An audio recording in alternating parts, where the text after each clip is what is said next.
राहुल जी, धन्यवाद अंबर और न्याय प्रो बोनो। अम, म- मेरा जो जुड़ाव है इस केस से वो लड़ाई से ही है, कानूनी लड़ाई से। मैं इतना सौभाग्यशाली नहीं था कि मैं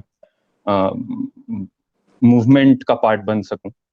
अम, क्योंकि शायद जब मूवमेंट अपने चरम पे था तो मैं शायद मैं तो पैदा भी नहीं हुआ था। बट मेरा इस केस राम जन्मभूमि केस से अनऑफिशियली कहें तो जुड़ाव 2003 से है, जब मैं लॉ का स्टूडेंट था, सेकेंड ईयर का। और मिस्टर विक्रमजीत बैनर्जी जो अभी एडिशनल सॉलिसिटर जनरल हैं, उनका उनका ऑफिस ज्वाइन किया एज एन इंटर्न। और चूंकि वो हाई कोर्ट से ही लगे हुए थे इस केस में, और अभी present law minister Shri Ravishankar Prasad को असिस्ट करते थे वहाँ हाई कोर्ट में, तो उन और यहाँ सुप्रीम कोर्ट में जो फाइल हुआ था अपील, उसमें भी उनका काफी रोल था। तो इसके चलते उनके साथ काम करने का मौका मिला। और फिर मेरी पढ़ाई जब खत्म हुई 2017 में, तो तब तक एक्चुअली राम मंदिर का जो केस था वो मूवमेंट में आ चुका था। क्योंकि जस्टिस केहर ने वो ये 2016 में डॉक्टर सुब्रमण्यम स्वामी ने एक एप्लीकेशन फाइल की थी, जिसमें डिवोटीज के राइट्स को और दर्शन को लेके और उनके राइट्स और मैनेजमेंट वगैरह को लेके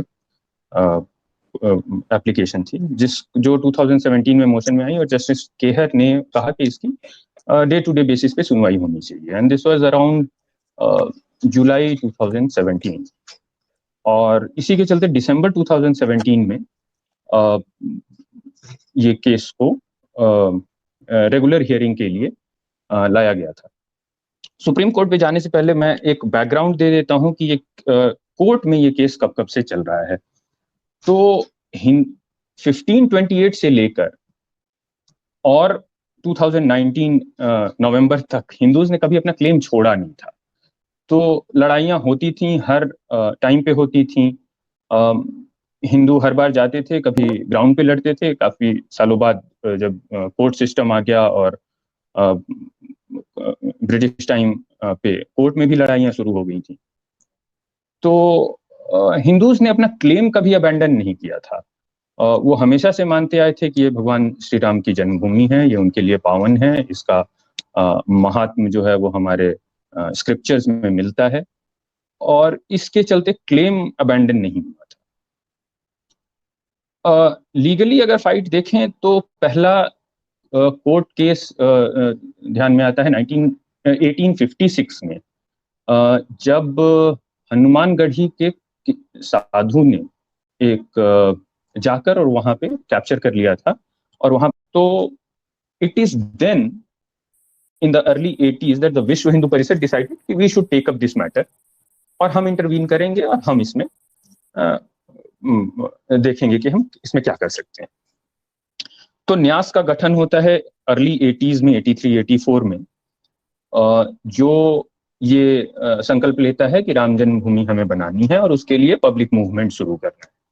पब्लिक मूवमेंट शुरू हुआ, all India pan India movement शुरू हुआ, जिसके चलते गांव गांव में इस बात की अलग जगाई गई, डोनेशंस के लिए, ईंट के लिए। और वो जो फोटो कि हम वो जो एक चित्र है जिसकी हम बात करते हैं कि मंदिर का स्वरूप कैसा होगा, मंदिर कैसा दिखेगा, जो सोमपुरा जी की ड्राइंग है, वो घर घर में गई। लोगों को पता चला कि हाँ, राम जन्मभूमि जो होगा उस पे ऐसा मंदिर बनेगा, जो है उसके ऊपर ऐसा मंदिर बनेगा और हमें इसमें कंट्रीब्यूट करना है। सो पब्लिक कंट्रीब्यूशन एक बहुत बड़ा, in what ever small way, वो हर परिवार से ₹1.25 लेके आना था और ऐसे कर ये सारी मूवमेंट पब्लिक मूवमेंट हुई थी। अराउंड 87 इंदिरा गांधी के गवर्नमेंट के सॉलिसिटर जनरल हुआ करते थे एल.एन. सिन्हा, लाल नारायण सिन्हा, जो रिटायर हो चुके थे और अब अपने घर पटना में रहते थे। 87-88 की बात है, व्हेन द फंक्शनरीज ऑफ विश्व हिंदू परिषद वेंट टू एल.एन. सिन्हा। और चूंकि राम जन्मभूमि मूवमेंट में उससे पहले कांग्रेस के कई बड़े लीडर जुड़ चुके थे, जैसे गुलजारी लाल नंदा आ गए थे, अपने मुरादाबाद के एक ये थे Daudayal Khanna, member of parliament जो थे, जिन्होंने ये प्रतिज्ञा ली थी कि हम वो स्टेज पे सबके सामने संत सभा में उन्होंने प्रतिज्ञा ली थी कि हम मंदिर बनवाएंगे तीनों जगह पे, ये हमारा प्रतिज्ञा है। तो इसको लेके कांग्रेस के काफी case, minor can be a party in the case but can not, तो उसके लिए उन रिटायर्ड जज थे देवकी नंदन अग्रवाल जी, उन्होंने he was the next best friend who fought for this. इसमें उसके बाद 1992 में the disputed structure was brought down, politically the entire thing changed, legally बहुत चीजें चेंज होने लग गई 92 के बाद। क्लेम्स डिफरेंट हो गए, इन द सेंस कि क्रिमिनल केसेस शुरू हो गए, the whole civil suit property dispute एक ही बार अचानक प्रॉपर्टी डिस्प्यूट के साथ साथ एक क्रिमिनल नेचर का भी उसमें ये हो गया। और उसके बाद प्रेसिडेंशियल रेफरेंस आया 1993 में, जिसमें president asked the Supreme Court of India, the जजेस of the Supreme Court of India, whether क्या उस जमीन के नीचे, जिस जमीन के पे जो डिस्प्यूटेड स्ट्रक्चर को गिरा दिया गया है, क्या उस जमीन के नीचे पहले कोई हिंदू टेम्पल था या नहीं था। ये क्वेश्चन था जो प्रेसिडेंट ऑफ इंडिया ने सुप्रीम कोर्ट को लिख के भेजा था। सुप्रीम कोर्ट ऑफ इंडिया ने उस क्वेश्चन को रिटर्न कर दिया रिस्पेक्टफुली प्रेसिडेंट ऑफ इंडिया को, stating the reference is returned respectfully unanswered.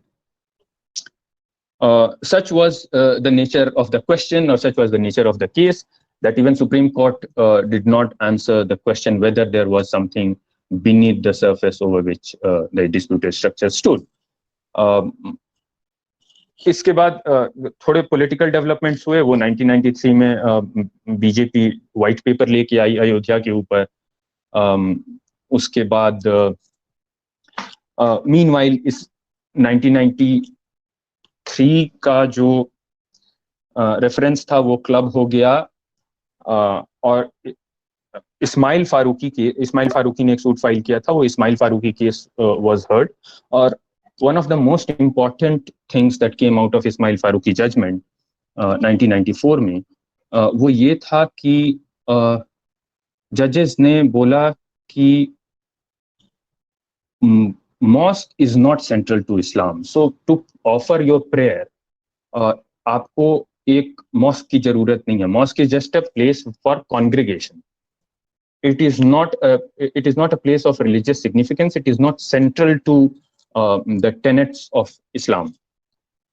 ये एक बहुत बड़ा स्टेटमेंट था, ऑब्जर्वेशन था सुप्रीम कोर्ट का, रिकॉर्डेड था जजमेंट में, और ये आगे चल के बहुत बड़ा इशू बना। इनफैक्ट सुप्रीम कोर्ट में इसके ऊपर काफी टाइम वेस्ट भी हो गया सिर्फ एक इस क्वेश्चन को लेके।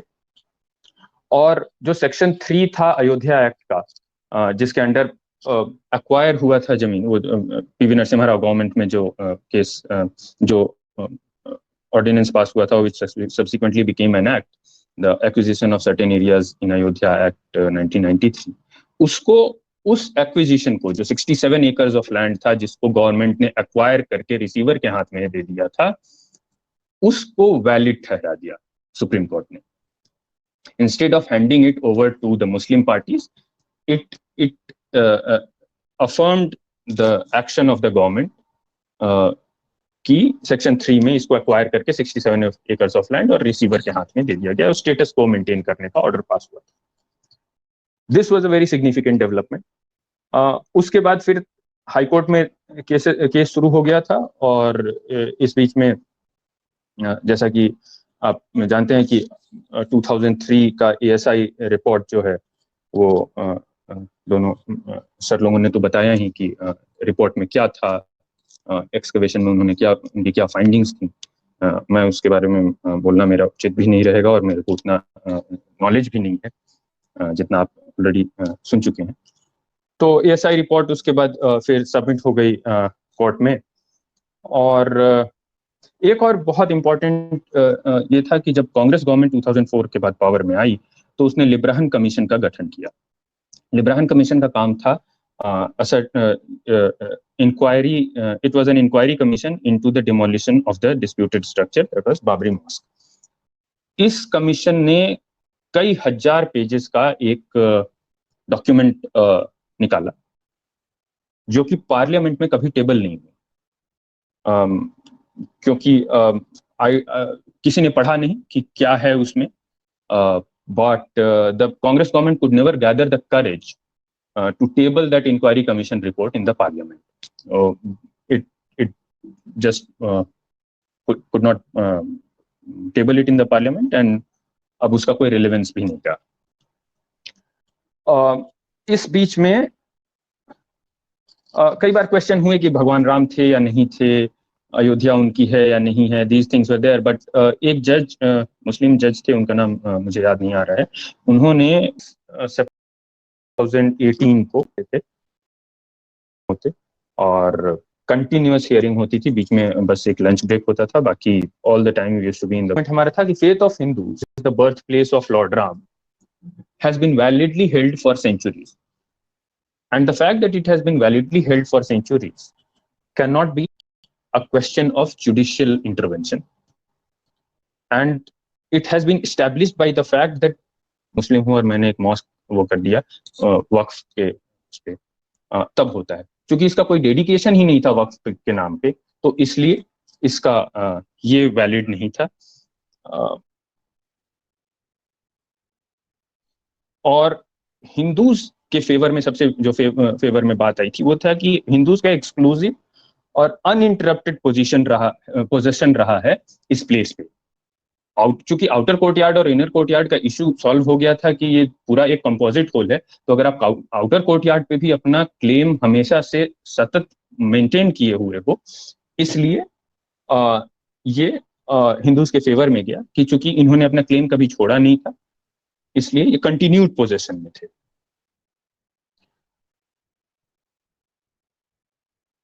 और मुस्लिम्स ये भी कभी डिस्प्रूव नहीं कर पाए कि 1856 से पहले जो पहला डिस्प्यूट हुआ था कोर्ट में, उससे पहले कभी हिंदूज ने कोई वहां प्रेयर करना छोड़ दिया था। हिंदूज हमेशा से वहां प्रेयर करते आए थे, जो कि आपको उसके हिस्टोरिकल रिकॉर्ड्स में मिलेंगे, उस टाइम के ट्रैवलर्स के और गेजेटियर्स के रिकॉर्ड में, टाइफन थेलर और नेवेल के रिकॉर्ड्स में, कि हिंदूज वहां पे हमेशा से प्रेयर्स करते आए हैं। तो इस ये भी हिंदूज के ये भी कोर्ट ने होल्ड किया था।